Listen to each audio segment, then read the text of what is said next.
this video I'm gonna show you how to play the Prelude of the first cello suite by Johann Sebastian Bach. And this is the finishing part of this melody. It's a series of 4 videos showing the entire melody. And even this is like a cello piece. It's played really well on the mandolin, and it's very common among mandolin players actually. I've heard players like Avi Avital, Caterina Lichtenberg, David Benedict, Phil Woodhull. Well, many players play this one. And I guess I'm mostly inspired by the Avi Avital take. And still, I want to say, if you are a folk, bluegrass or jazz player, I think this lesson is perfect for you as a sort of a crossover thing. It's not a pure like classical take. Since I'm not a classical musician, I approach this from a crossover point of view. But I think it's a really good idea to add this to your repertoire. It will build your skills on the mandolin, but also add a really nice solo piece to your repertoire. So let's dive in. We're gonna focus on the last section here.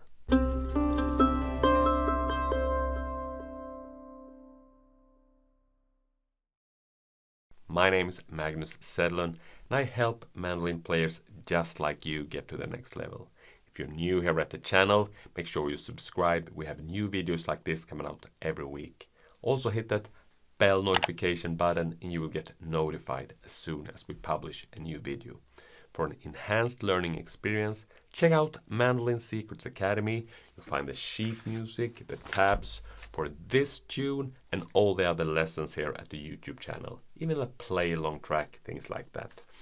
And for my notation of this one, I included really detailed with picking directions, fingerings. I even added some chord marks here and there, simply because it's a lot of like arpeggiated chords and the way I see it, and I think also Bach did. Well, it's a way to simplify the learning and the study of this piece with my chord marks to it. Hopefully you find it useful. And I would say this lesson would be 10 times easier if you can follow along in the PDF. Learn more and get signed up at my website. It's mandolinsecrets.com. So we reached the final part of the prelude, and this is like the metal part of this piece. For me, it's like Bach were doing some very cool, well, almost like a metal guitarist I've heard do similar kind of things. And it's sort of like 3 different sections here that we're gonna walk through. And it's from bar 31 all the way to bar 42. So let's dive in. We can actually start by listening to me when I play this piece for you. Here we go.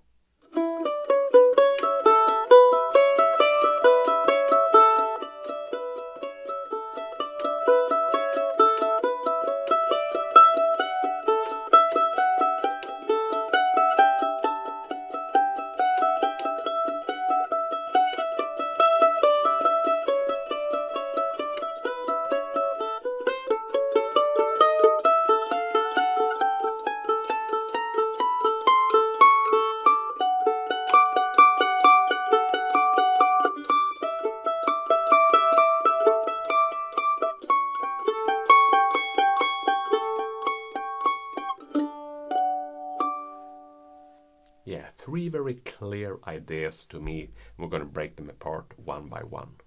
Yeah, we used the idea of back chaining in the previous lessons. I'm going to do that here as well, but I also want to show you how you can actually, you don't have to do like back chaining bar by bar. You can even take a piece of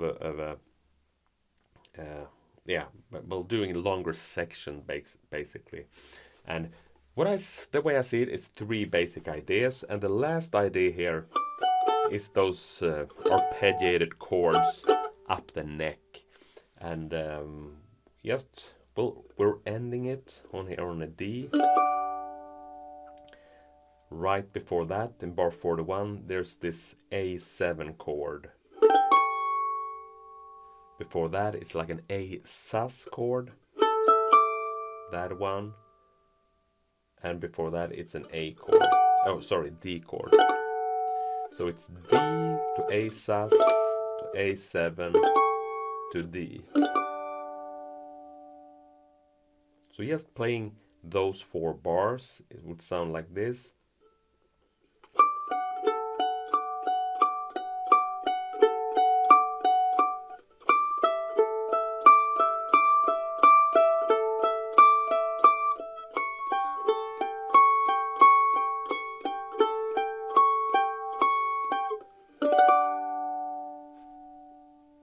Really beautiful. And you can see my fingers there. I'm using my finger 1, 2, and 3. You could include the pinky as well, but I think, well, start by trying to find this fingering that I'm using. So not too much to add to that. It's like a little picking pattern there. But right before that, from bar like 37 and to 38, there's like a chromatic idea. This is sort of like the metal part of it, of things, where Bach is like going from this C note all the way up to C sharp and into that D chord.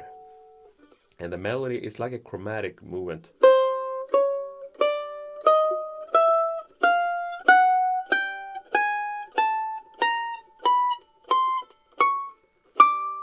Like that.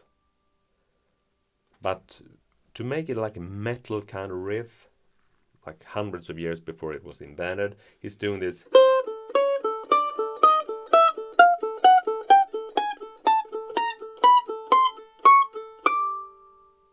You can see. So he's playing an open A string.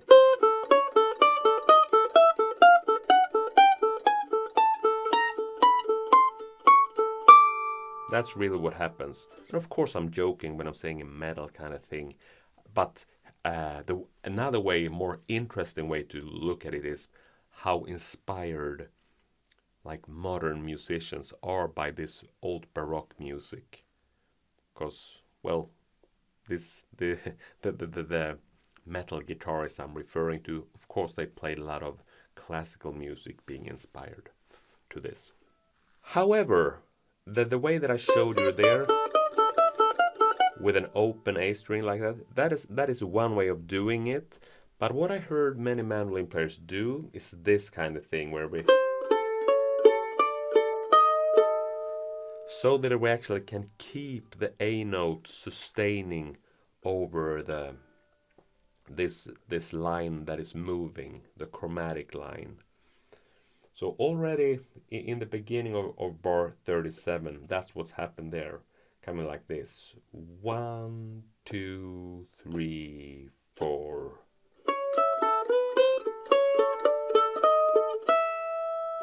So when we're going to the E note, we're going to open string.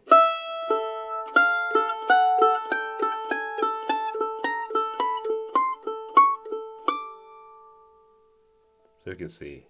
So here we're using the fretted A note on the D string. And then we're going for open strings. And the way that I like to fret it is, as soon as we're playing the F and the F sharp with our first finger, then I'm going with my second finger, then I'm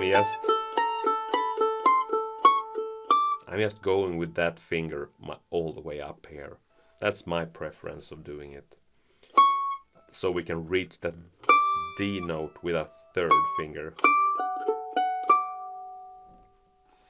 Playing it with a metronome so you can see what I'm doing.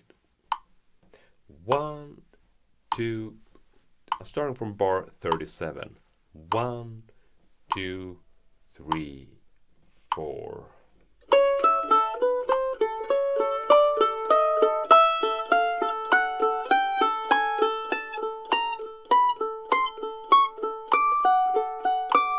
Then we're into this.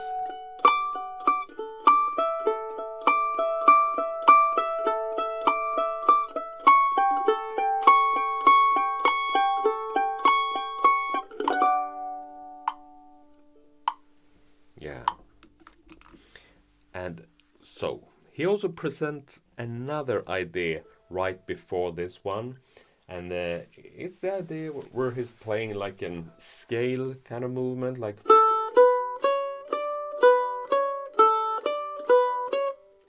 this, and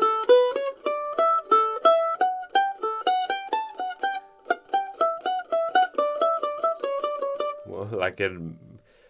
But what is also including is like an open E string all the time. So playing it from bar 31, this is how it sounds. Here it starts.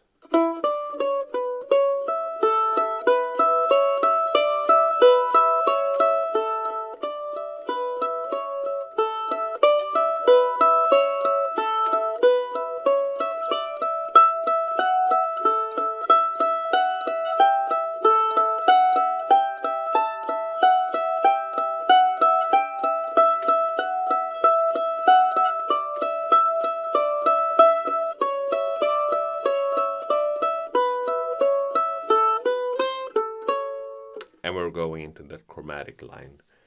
So, and it may seem, for me at first, it was like just an long sequence of, seemed like a random kind of melodic movement. But read the music, play along with it, and you will, I think you will start to see the pattern. And to backchain the idea, I mean, he's kind of reaching this point where he's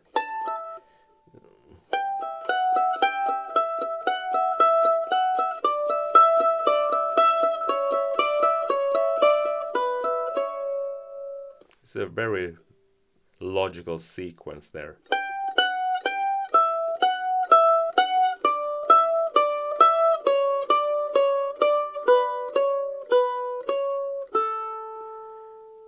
But with this open E string to it is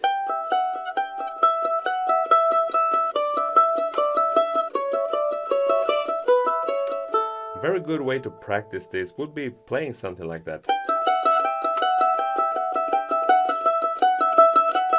You can even improvise around with this.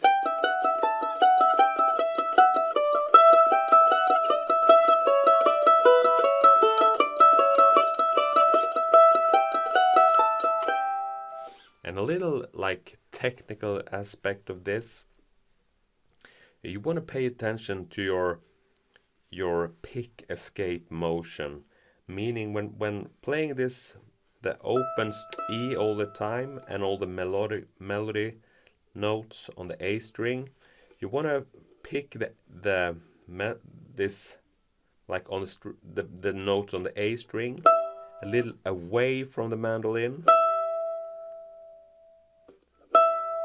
so that you don't get stuck. If you're playing it into the mandolin, right there's your pick stick, right? Because you want the E to be an upstroke. So away from the mandolin, and the same thing when going up, you're going a little bit. If I'm exaggerating, it looks like turning it, you see.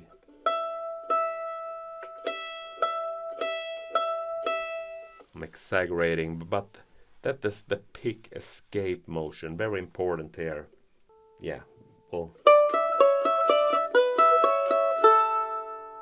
one cool thing that I picked up from Caterina Lichtenberg is in this bar 31 and 32, there is this melody going.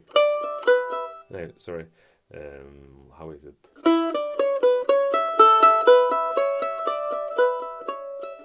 So three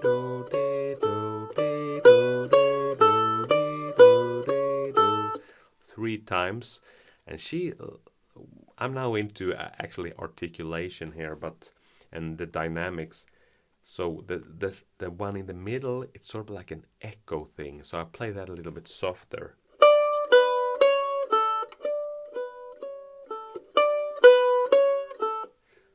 I like that idea.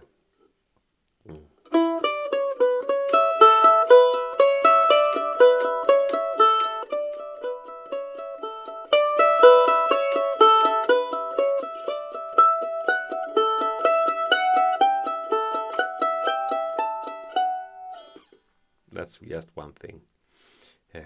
I don't think for this section it's not necessary for me breaking down bar by bar, but now you can see it's like 3 different. First, the arpeggiated chords. Then there's the chromatic thing, and then also this other kind of metal thing we're doing this.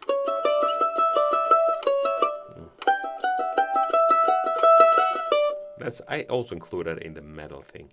So I'm now going to play this section again slowly with the metronome. You can follow along. Starting from bar 31. 1, 2, 3, 4.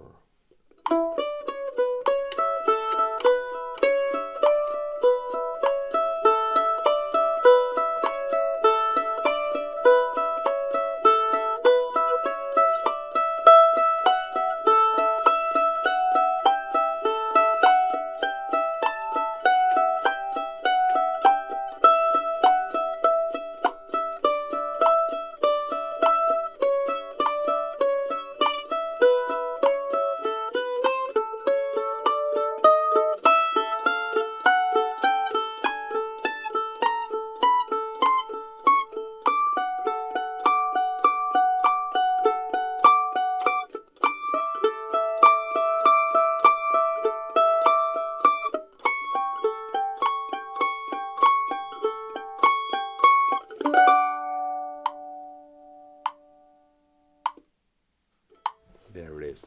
And for this last little D chord, I also sometimes I break it apart, like, or you can do it like in many ways, I guess.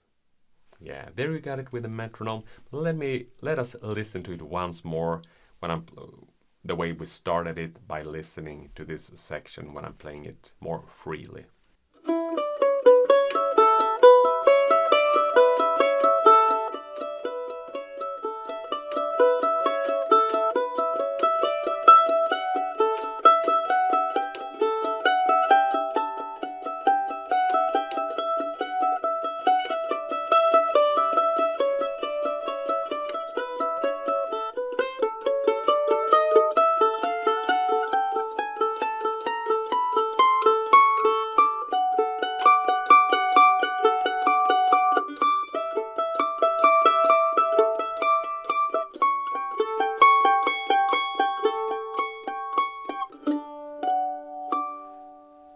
That is the 4th piece of the puzzle, and you got a complete prelude of the first cello suite by Johann Sebastian Bach. So, and for the idea of back chaining, you don't even have to learn the first one, then the second, third one, fourth one. Well, you can mix it around, but so it's really individual how you want to study it. But yeah, anyway, gonna put it together. I'm gonna make another also video about adding some articulation, dynamics, and what do we call this? I've lost the word now. Well, an interpretation of this piece. But for now, it's all about memorizing it, solving the technical parts of it. And I would also encourage you to practice it to the point where you can play it by heart. It's not that difficult as it sounds. So, well, it's something I can really recommend. That's the way I'm approaching this music. That's it, my friend. If you like this video, please hit the thumbs up. And I would also be very happy if you would like to leave a comment below letting us know how you find the Cello Suite by Johann Sebastian Bach. If you like this one, please let us know, and we'll be happy to see what you have to say about it. Thank you so much for watching.